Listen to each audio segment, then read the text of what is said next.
Bine v-am găsit, bine v-am regăsit, dragilor din Zodia Fecioară, oriunde v-ați afla. Bine ați venit tuturor la o nouă lectură, de data aceasta pentru perioada cuprinsă între 20-26 octombrie inclusiv, așa că toți cei care aveți Soarele, Luna, Venus, Ascendentul sau oricare alt aspect astral important pentru voi din harta voastră natală și care are legătură cu Zodia Fecioară, această lectură este de asemenea și pentru voi. Ca de fiecare dată, nu uitați, este totuși o lectură generală, vă rog să luați decât acele mesaje care vor rezona cu voi, restul lăsați-le să zboare în univers, pentru că sigur sunt pentru alte energii care într-o mai mică sau mai mare măsură au legătură cu Zodia Fecioară. Și haideți să începem această lectură și să întrebăm oracolul Lenormand ce este important de știut pentru dragii mei din Fecioară în această săptămână 26 octombrie. Care este situația importantă de știut pentru voi, dragilor?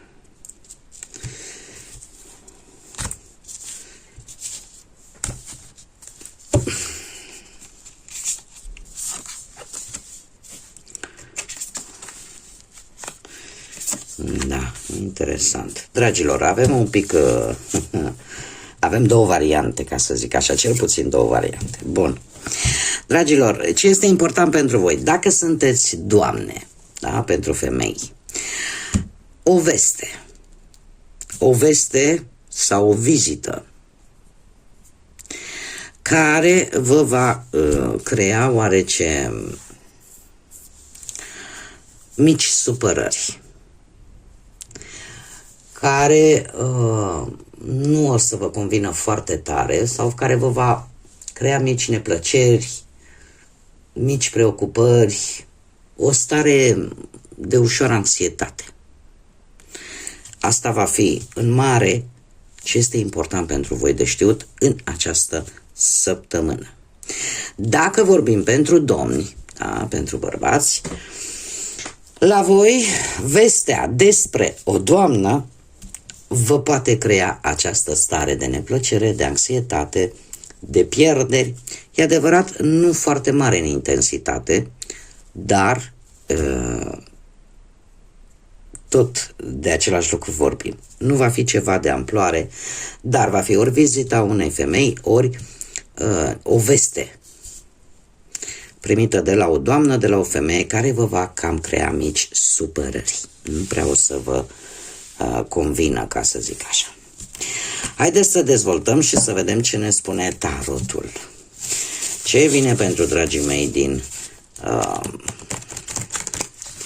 din Fecioară în perioada 20-26 octombrie, atât pe plan profesional, financiar sau sentimental.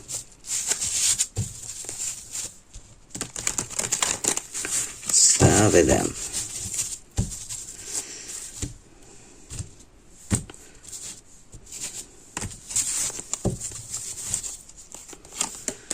Pe plan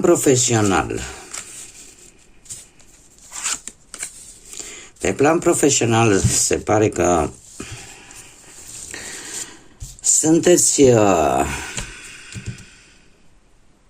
un lucru se mișcă destul de încet. Ceva ce e relaționat cu munca. Ceva care vă pune răbdarea la încercare. Nu este un foarte bun moment pentru cei care se gândesc să schimbe jobul. Dar dacă sunteți deja în căutarea unui job, încercați să vă axați pe acele joburi unde voi cunoașteți foarte bine activitatea. Există pentru alții perspectiva în care voi trebuie să vă țineți de o anumită promisiune. Trebuie să îndepliniți un anumit compromis. Dacă lucrurile, vedeți că nu se mișcă, dacă lucrurile sunt stagnante, mai ales că avem aici un doi de spade, care ne arată o teamă de consecințe posibil. O teamă de consecințe vis-a-vis de ceva, mare atenție, care nu știu cât de legal este. Vis-a-vis de ceva în care posibil nu știu cât de bine sau cât de tare sunteți dispuși, pentru care sunteți dispuși să plătiți ceva care nu prea e tocmai foarte ortodox. Așa, în linii mari, aș putea să vă spun că lucrurile, situațiile în care voi simțiți că bateți pasul pe loc și că nu s-ar mișca nimic, e posibil să fie poate și din cauza încăpățânării. Și a faptului că este foarte bine știut, acum nu trebuie să o luați ca pe un reproș. Da? Pentru că fiecare zodie are părțile ei pozitive și părțile mai puțin pozitive, unde de regulă trebuie să lucreze de-a lungul vieții. Dar o caracteristică, să zicem așa, poate a zodiei, mai ales cei care aveți foarte multe planete, mare atenție, în zodia Fecioară, sau care aveți atât soarele, da, zodia principală, cât și ascendentul în zodia Fecioară, apare un soi de încăpățânare și o gândire în care toată lumea trebuie să facă la fel ca voi. De ce? Pentru că există această atitudine a voastră de a fi totul perfect, de a face totul perfect. Și de multe ori se întâmplă să greșim, pentru că se întâmplă și lucrul ăsta. Așa că dacă există o situație pe planul muncii care vedeți că stagnează și nu funcționează, e posibil să fie și din această cauză, din această cauză a încăpățânării de a face lucrurile numai ca voi.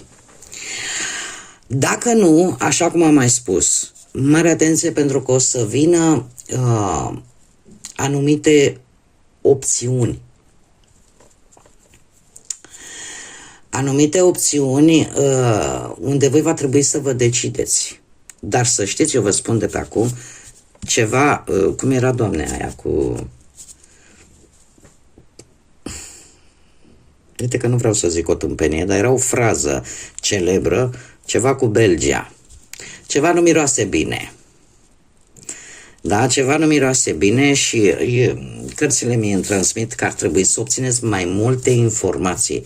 Nu mergeți pe ceea ce vi se servește, din ideea că voi ce faceți este perfect corect, perfect cum trebuie.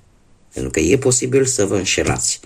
Aici mie mi-apar lucruri, cum am mai spus, nu tocmai legale, nu tocmai care nu apare o lipsă de integritate, o necinste, o lipsă de încredere, o înșelăciune chiar pentru unii dintre voi. Și mai ales când aceste propuneri vin sau aceste idei vin de la persoane care deja au arătat că nu mai poți avea încredere în ele. E posibil de asemenea să fiu, nu știu, să nu cumva să fiți scoși voi țapi ispășitori pentru ceva ce poate nu, la care poate voi nu ați participat. Pentru că mie mi-apare o lipsă de încredere. O lipsă de încredere și la modul general vorbind, nu știu, ori șefii nu mai au încredere în voi, ori voi ca șefi nu mai puteți avea încredere în proprii voștri angajați, ori există o lipsă de încredere în general vis-a-vis de orice propunere va veni. Analizați-o, căutați informații și nu mergeți pe ideea eu tot ceea ce fac este corect. Pentru că e posibil să vă înșelați. Trebuie să luați în calcul și acest lucru, pentru că a greși este omenește. Da? Nu este dintr-o altă lume. Este avertismentul cu care vin cărțile. Sper să nu mai am comentarii de genul păi eu nu fac așa, păi eu nu țin parte nici unei zodii. Pentru mine toate cele 12 zodii sunt la fel. Ceea ce mi-arată cărțile aia, vă spun, că de multe ori se întâmplă ca urechile voastre să nu audă ceea ce voi v-ați dori să auziți. Știți cum e în viață, nu totul este lapte și miere. Mergem mai departe, pe partea bănuților. Trebuie să vă spun să repetă cifra 7. După cum bine vedem, și pe planul muncii avem un 7 și aici avem un 7. Asta îmi spune, îmi vorbește tare mult, în primul și în primul rând, de înțelepciune. De înțelepciune, de introspecție, de inteligență, de o evaluare și o gândire profundă care să te ajute să rezolvi anumite aspecte din viața atât profesională cât și financiară. În această săptămână, simțul vostru de observație va fi destul de puternic, profitați de el, da? Și evaluați situațiile cu mai multă profunditate. Și aici am închis paranteza vis-a-vis de cifra 7. Mergem mai departe. Deci, pe partea banilor, acest 7 de bâte, un 7 de bâte care îmi vorbește într-adevăr de o posibilitate de creștere materială, e posibil să primiți ori vreun bonus, ori voi, cu toate armele de care dispuneți, da? Cu abilitățile voastre, să primiți un mic bonus de bani, o mică sumă de bani care să vă ajute. Acum, ce este foarte interesant, și asta trebuie luat în calcul, avem roata destinului. Și vreau să văd pe partea banilor ce aduce. Nu cred așa ceva, dragilor. Pe partea banilor, lucruri importante se vor întâmpla în această săptămână pentru voi. De ce?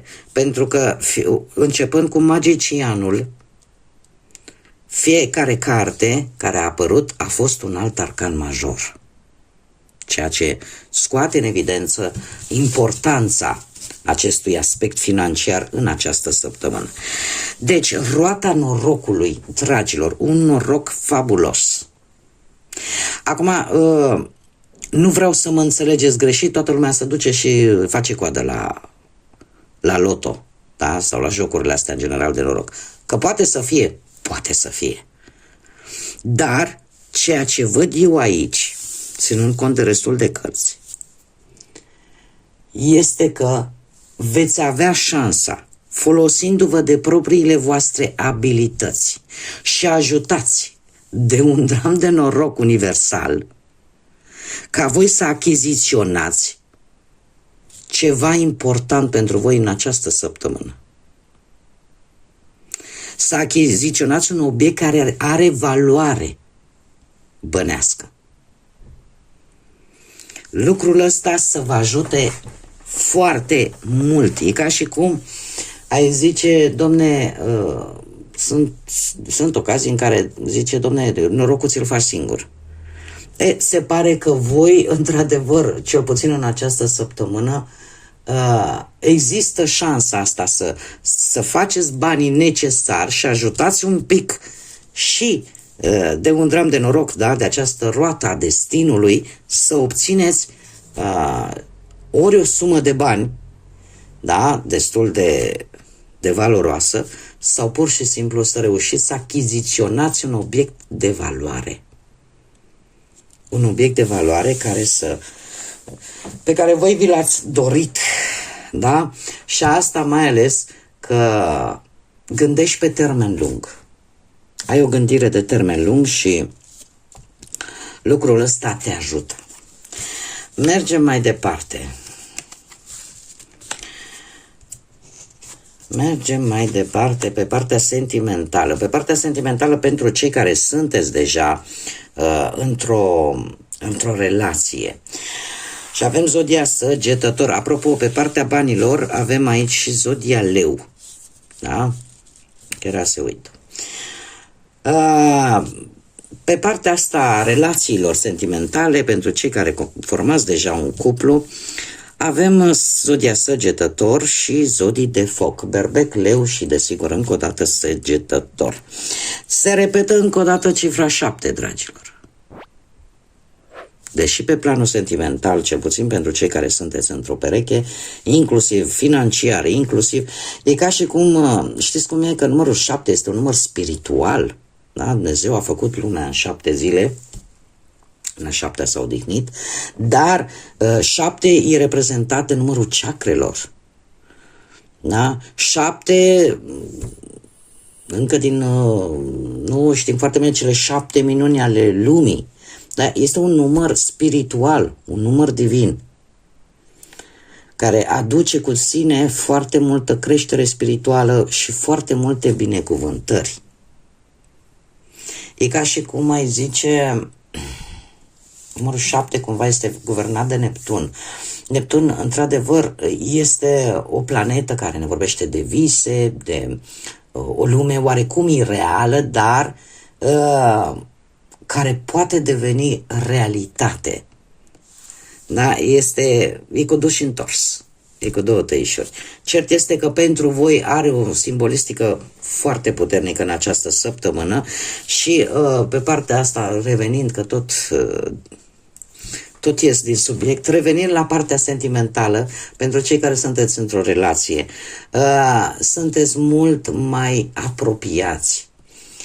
Vă sprijiniți unul pe celălalt, există această nevoie de asta împreună, sunteți mult mai echilibrați, există mult mai multă răbdare. Încercați să evitați conflictele pe cât puteți și să vă sprijiniți. Iar șaptele de monede îmi vorbește de faptul că vin rezolvări. Rezolvări poate după posibile probleme în relație. Tocmai pentru că există acest echilibru, există această moderație și există această dorință de a fi acolo trup și suflet lângă cel drag sau lângă cea dragă. Avem de asemenea o regină de bâte pentru cei care poate aveți un ascendent sau lună, Venus într-o zodie de foc, berbec, leu, săgetător. În această perioadă sunteți mult mai profunzi, poate mult mai pasionali, fiecare pune câte ceva cumva în relația asta, iar lucrul ăsta întărește oarecum relația. E posibil de asemenea să căutați tot felul de metode ca să arătați că aveți nevoie de cel de lângă voi. Așa că e o săptămână, zic eu, destul de bună pe planul ăsta sentimental. Mergem mai departe. Haideți să vedem pentru cei singuri. Cei singuri, de asemenea, avem zodia leu și zodii de aer, Gemeni, Balanță, Vărsător. Dragii mei, dragi, voi sunteți destul de optimiști, sau poate mai bine zis, sunteți plini de vise, plini de iluzii. Sunteți cel puțin la începutul săptămânii, într-o fază în care simți, Domne, eu găsesc iubirea. Doar că știu că nu este tocmai plăcut și se pare că aici apare și mesajul cărților de Lenormand. De ce? Nu știu dacă aveți pe lângă voi sau vreți să începeți o relație serioasă cu cineva poate mai tânăr ca voi sau pe cineva care de obicei are o atitudine, un comportament așa un pic mai juvenil, da? Un pic mai copilăresc, tineresc, luați-o cum vreți. Ce o să vă rănească pe voi, dragilor, este cineva pe care voi l-ați cunoscut într-un interval destul de scurt de timp. O persoană nouă care promite oarecum foarte multe, dar care, din păcate, nu-și ține promisiunile. De ce? Nu știu, poate să fie vorba, mare atenție, și de un copil la mijloc, sau poate să fie vorba de cineva la care voi poate ați fost sinceri, ați dezvăluit anumite secrete intime, ați făcut, nu știu, și lucrul ăsta a ieșit oarecum la iveală, a fost folosit într-un mod mărșav, într-un mod destul de urât și apar anumite regrete. Cum de asemenea, mai pot să mai spun un lucru, pentru că pajii de obicei simbolizează noi începuturi. Dragilor, pentru voi posibilitatea unui nou început este umbrit. Este umbrit de o dezamăgire. De o dezamăgire care nu prea vă place. Și eu aș zice că nu trebuie să fiți pesimiști. Și totuși, în tot neantul ăsta de stări destul de negative, să găsiți acel dram de răbdare și să aveți încredere că totul vine atunci când trebuie. Că există un timp divin pentru fiecare lucru. care vine în viața noastră și nu trebuie să fiți dezamăgiți, pentru că este o schimbare foarte bruscă de la a fi optimistă la decepții foarte puternice și la faptul că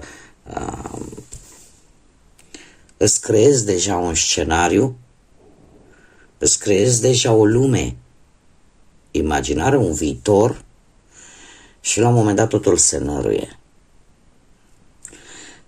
Nu trebuie să vă pierdeți speranța, nu trebuie să fiți, cum să zic eu, apocaliptici, că de acum nu se mai poate face nimic sau nu o să mai îmi trebuiască sau, da, pentru că toate vin atunci când trebuie.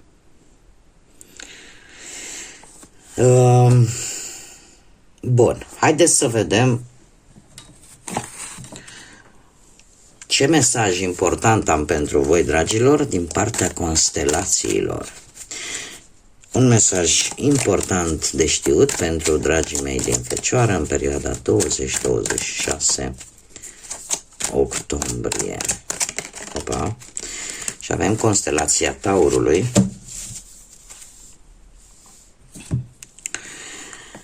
care ne spune așa: răbdare și perseverență, tocmai ce vă spuneam. Mențineți mintea deschisă și acceptă noile idei și noile schimbări care vin. Adaptează-te și fii constant la acest mediu atât de schimbător. Este un îndemn foarte clar, foarte bun de a nu dispera, de a nu te închide. Da? Din punct de vedere mental, să nu te închizi, să spui nu mai vreau, nu mai îmi trebuie, nu mai... Asta înseamnă să închizi porțile. Tocmai de aceea ți se transmite: mențineți mintea deschisă și acceptă atât schimbările cât și noile idei care vin în viața ta. Dar în același timp adaptează-te din mers, da, la acest mediul schimbător pe care îl vedem cu toții și nu numai la nivel personal.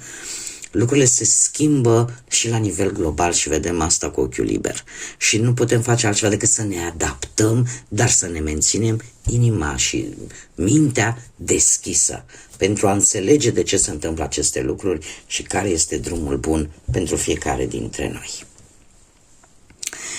Bun, dragilor, cam atât am avut pentru voi. Eu vă mulțumesc pentru prezență, mulțumesc desigur tuturor celor care, ca de fiecare dată, participă cu mare drag în dezvoltarea acestui proiect numit Tarot Flori de Loto, prin intermediul like-urilor, comentariilor, distribuirilor voastre și a faptului că vă abonați.